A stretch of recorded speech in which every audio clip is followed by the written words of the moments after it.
Hey guys, Brian here. Welcome back to the shop. It's a little cold outside, so I'm doing an indoor project today. Since the single digit temperatures are not the greatest for working in the shop. And we'll come in here. I get people ask a lot about getting the bandsaw to cut straight, and a lot of people apparently struggle with that, and there's various causes for that. I tell people one of the big things that can really mess you up if you've got everything else good is if you've got a low quality blade where the rake on each side, because the teeth, every other one staggered to pitch one way or the other, so that they make a curve when it goes through to clear the chips.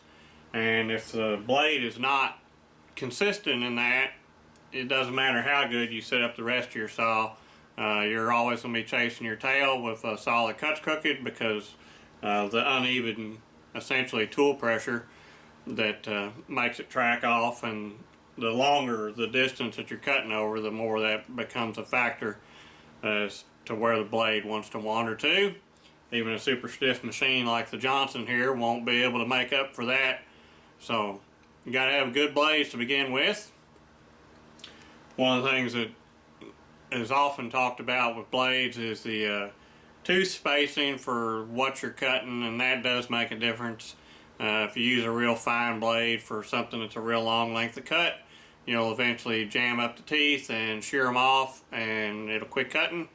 And if you get jammed up teeth and whatever you're cutting, it's really bad news, because a lot of times if you put a new blade on, it'll rip the teeth off it trying to pull the old teeth out of the material that they're embedded in.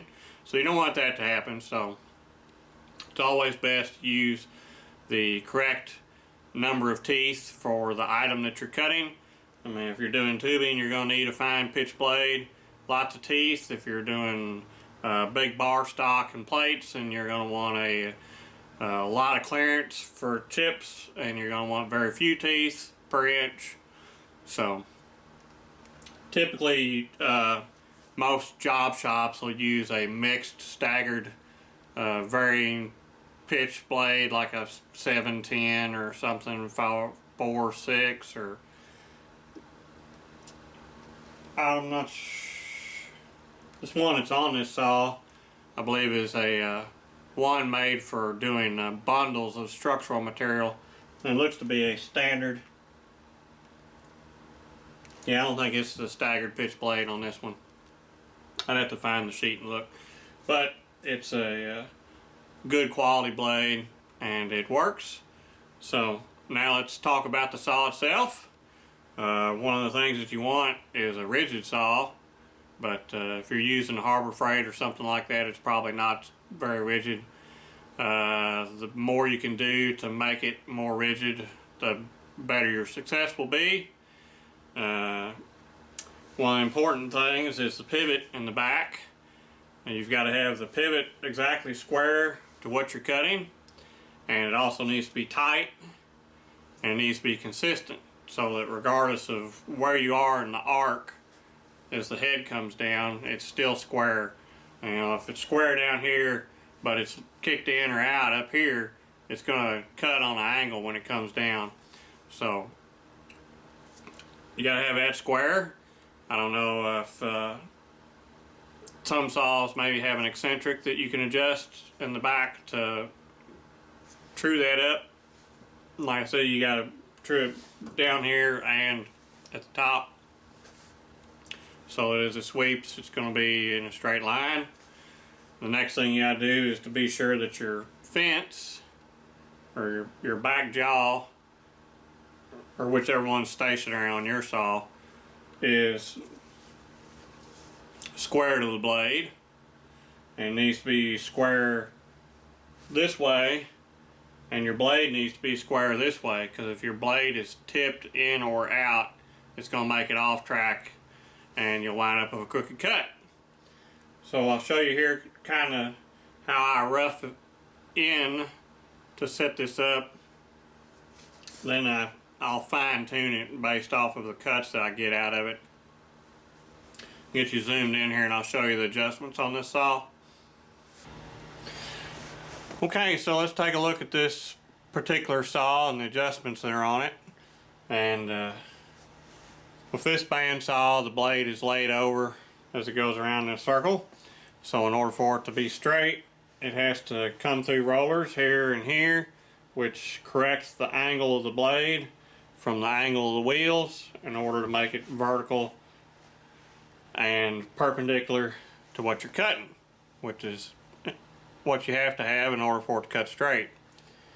So on this saw, there's adjustments here and here, which can move the position of the blade in or out.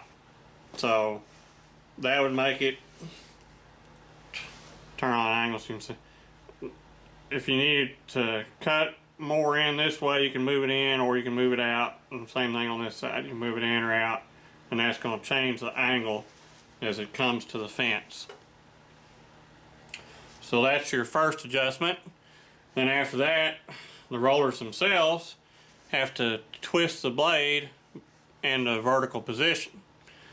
So they have adjusting screws on them, top and bottom, that twist it to make this vertical. So as an initial setup, I would use the machinist square,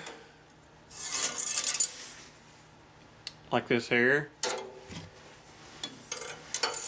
And the first thing I want to check is if it's square to the fence or not. So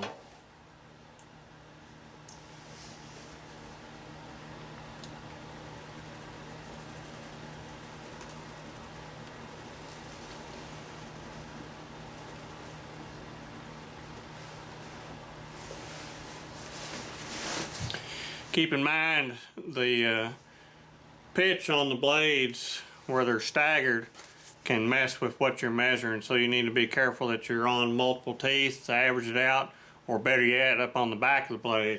That's why I've got this lowered down enough where the teeth are below the cutting surface, so I can come up against the back of the blade and it'll be fairly true. So let's take a look at that.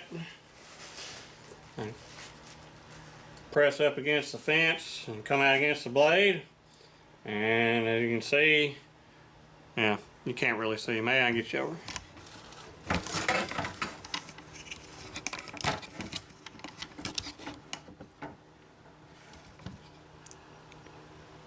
That's as good as it's going to get right there. You can see the angle is touching all the way across, so I'm not pushing the blade out. There's no tension on it. So the adjustment is good on this saw, which is why I cut straight. I'm not going to mess it up just for the video. Sorry. And the next thing we would want to check would be whether or not the blade is straight up and down.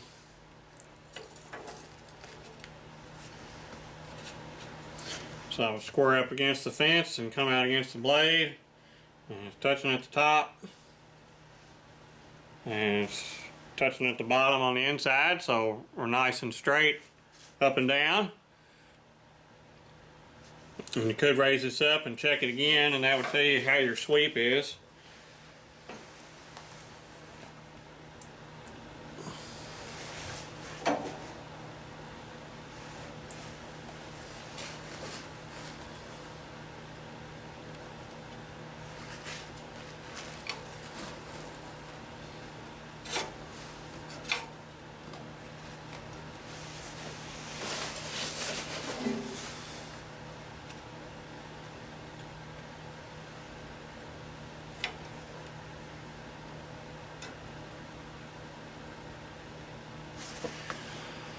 Alright, so I've got my square against the fence and it's square up against the blade, so I can drop this down and see how it follows the square, and if it does a good job there, I'll know that it's going to be fairly straight. So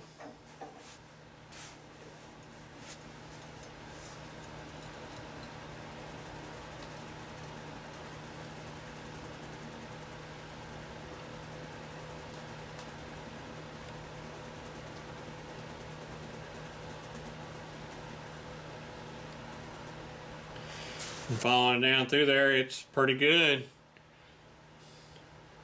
I'm still right against the blade, and I didn't push it out, and it wasn't pushing back against this, so it means that over that 4 inches anyway, it's good and true. I guess it could, if I had just a regular 12-inch rule, I could put it in there and turn it up. use it that way to check it. Let's look at something else here. I'll show you. The saw pressure is another important factor. You want consistent downforce. You can see the gap there against the blade, but just watch what. Okay, hopefully you can see that gap, and watch what happens if I push on the saw just a little bit at the end.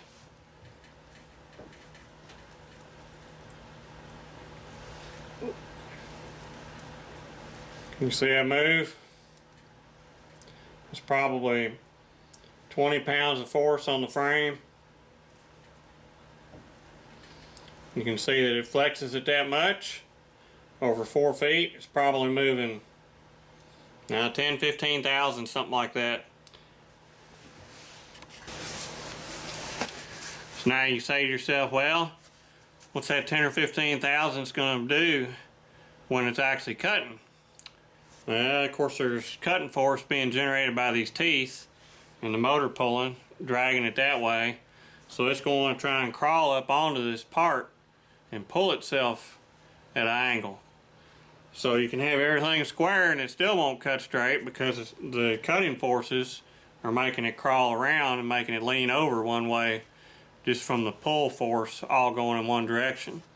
So it's important that you run a consistent feed rate for what you're cutting so that you can dial the saw in enough to compensate for that, so that when it is cutting and it's using those cutting forces and it's pulling over, that they're balanced out and you get a nice straight cut. So just having it square won't necessarily make it cut straight. This saw is leaded out on this end just a little bit, probably maybe 10 thousandths if it's stationary, and then when it starts cutting and it's pulling, it pulls itself straight into line and it cuts straight. You can actually, this is a very fine-tuned kind of thing. It's a trial and error to get it dialed in right.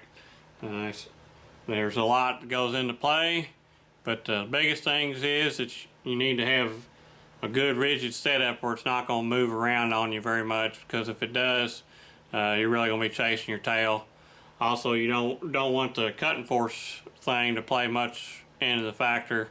The lighter the cut, the sharper your saw, the better off you're going to be, because if you're cutting round stock, when it's at the top and it's just cutting a very little bit, it's going to have a little tiny bit of force, and in the middle it's going to have a whole lot of force because it's pulling a lot of teeth at one time, so it's going to lean a lot more, and then as it comes out the bottom it's going to have less. So if your machine's not rigid and the pull force is a lot, you'll wind up with cutting a cup shape out one way or the other, and you don't want that because that's going to keep you from being able to get straight cuts also. So do everything you can to brace it up, beef it up. The main areas you want to concentrate on are the pivot points and your saw guides. Whatever goes on outside of that is not really important. The main thing is to have your saw guides straight and your saw blades perfectly vertical and following a vertical track, and everything square to your fence that you're cutting off of, which can oftentimes be one of the biggest factors screw you up. If your fence is not square to your pivot in the back, that'll cause you a lot of grief. So